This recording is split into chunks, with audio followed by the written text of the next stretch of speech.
India Alliance leaders, including Mallikarjun Kharge and Sharad Pawar, are holding a press conference in Mumbai. We're going to cut across. धमकी, blackmail और लालच से विपक्ष दलों में फूट डालकर उन्हें तोड़फोड़ किया जा रहा है। ऊपर से अन्याय ये हुआ है कि जो असली दल है उनसे उनका पार्टी सिंबल छीनकर भाजपा को समर्थन करने वाले दलों को दिया गया। यानी आप बोलेंगे तो ये कोर्ट का फैसला है, सीईसी का फैसला है। सब चीजें मोदी जी के इशारे पे चलते हैं, इसमें कोई दो राय नहीं है। वो जो कहते हैं वही होता है, लेकिन इस बार इलेक्शन में वो नहीं होगा।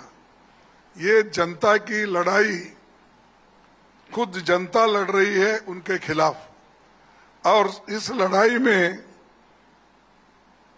जनता जीतेगी।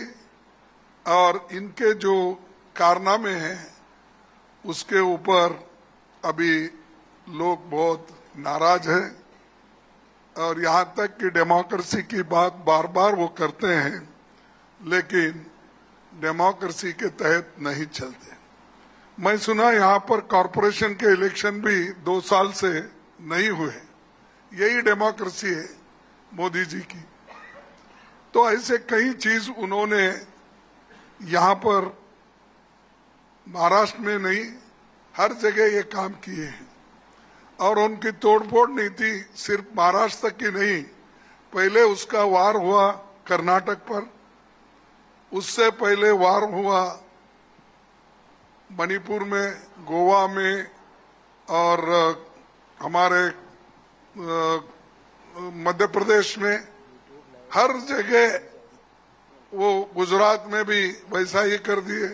हालांकि उनको हमको बहुत मार्जिनल फर्क था, लेकिन वहां भी तोड़फोड़ करके अपना काम उन्होंने कर लिया। तो ये उनकी एक नीति है। तो उसके खिलाफ हम लोग, गठबंधन के लोग लड़ रहे हैं मजबूती के साथ।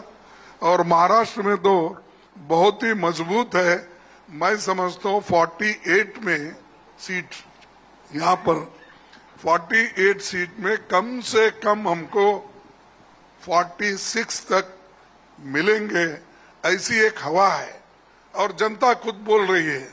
इस बार मैं ये नहीं कहूंगा कि वो 0 पे रहेंगे, कुछ ना कुछ उनको मिलेगा जो बागी लोग हैं।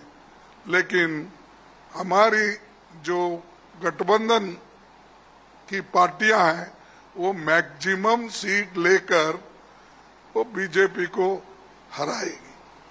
और दूसरी चीज ये है कि हमने चंद गारंटीज दिए हैं, जैसा कि हम कर्नाटक में दिए थे, हिमाचल में दिए थे, अपने तेलंगाना में दिए थे, वैसा ही ऑल इंडिया लेवल पे इंडिया गठबंधन के साथ बातचीत करके वो तो कॉमन मिनिमम प्रोग्राम तय होगा।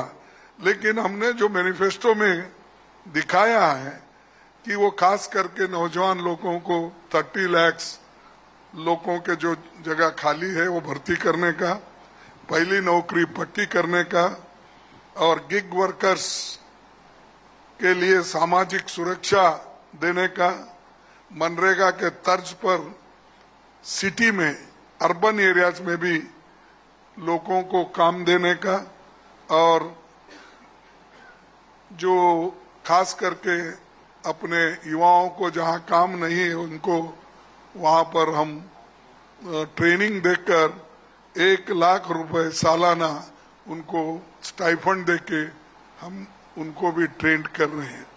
उसके अलावा जो महिला महालक्ष्मी योजना, ये बड़ी योजना है हमारी, और इसमें 1 लाख करोड़ रुपए महिलाओं को हम सालाना देंगे जो मुखिया घर की होती है। 1 लाख रुपए।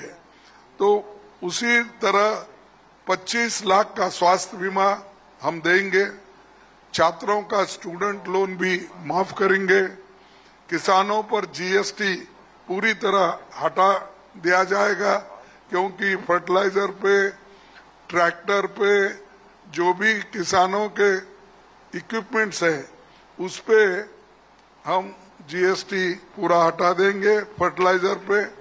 और आखिरी में मैं ये कहना चाहता हूं कि सबसे महत्वपूर्ण घोषणा, ये तो आर्थिक राजधानी है हमारे देश की, यहाँ रिजर्व बैंक भी यही है, सब कुछ यहाँ से निकलता है। लेकिन मोदी जी आने के बाद ऐसे शहर को भी उन्होंने निग्लेक्ट किया, और बड़े बड़े जो भी है, मैं समझता हूं एक बुलेट ट्रेन एक आया होगा, आया क्या?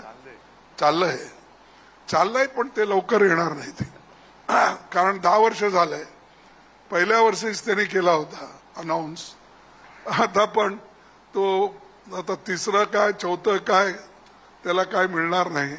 पण वो बुलेट ट्रेन की भी बात की है, वो भी नहीं हुआ। अनएम्प्लॉयमेंट तो इतना बढ़ गया, महंगाई इतनी बढ़ गई, सब चीजें, तो इन्होंने जो कुछ कहा वो कर नहीं सके। और अगर हम गठबंधन की सरकार आएगी तो हमारा लोग जीएसटी को बदलकर एक सरल सिंगल रेट वाला जीएसटी सबके लिए लागू किया जाएगा। वो फायदेमंद मुंबई को भी होगा, व्यापारियों को भी होगा, और कंफ्यूजन कम होगा। ये हमारी जो मंशा है और ये जो हमने तैयार किया है लोगों के लिए, तो ये हम हमारे आगे आने वाले चुनाव के बाद लागू करेंगे। और मैं ये कहूंगा कि खास करके आज गठबंधन के तरफ सभी लोग देख रहे हैं, और गठबंधन पार्टी के लोग इस बार अपनी सत्ता जमाएंगे, और बीजेपी को कुछ नहीं मिलने वाला है, क्योंकि वो बहुत कुछ बोल रहे हैं। कल तो बहुत भाषण किए उन्होंने, और बहुत से गालियां भी अपोजिशन को उन्होंने दी, तो हर वक्त हमको देशद्रोही बनाते हैं, वो देशभक्त बनते हैं। For more such videos, subscribe to the NewsX YouTube channel, hit the bell icon.